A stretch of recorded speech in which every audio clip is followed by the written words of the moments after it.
பிரதமர் மோடியை 28 பைசா என்று அழைப்போம் என கூறிய அமைச்சர் உதயநிதி ஸ்டாலினை ஜக் உதயநிதி என அழைக்கலாமா என பாஜக எம்எல்ஏ வானதி சீனிவாசன் தரமான பதிலடி கொடுத்துள்ளார். பிரதமர் மோடி அவர்களை மாநிலத்தினுடைய விளையாட்டுத்துறை அமைச்சர் 28 பைசா என்று அழைப்போம் என்று இருக்கிறார்.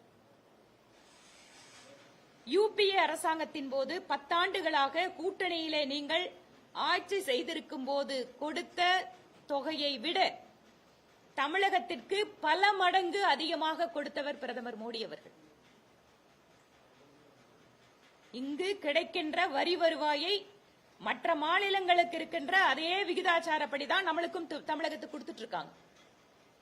இதை தாண்டி தமிழகத்திற்கென்று சிறப்பு திட்டங்கள் பிஜேபி ஆட்சி செய்கின்ற மாநிலங்களை விட அதிகமாக தமிழகத்திற்கு மத்திய அரசு, மோடியுடைய அரசு செய்திருக்கிறது.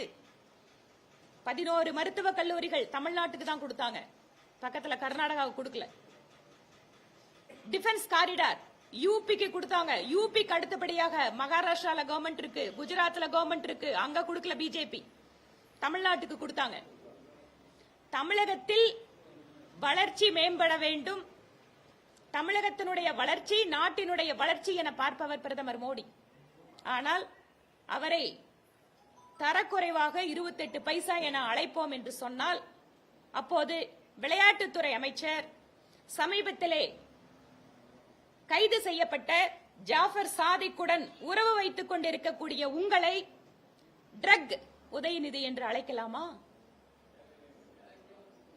தமிழகத்திற்கு இத்தனை கோடியை கொடுத்திருக்கின்ற பிரதமரை நீங்கள் இப்படி விமர்சனம் செய்தால் ஒருபோதும் தரம் தாழ்ந்து நாங்கள் விமர்சிப்பவர்கள் அல்ல.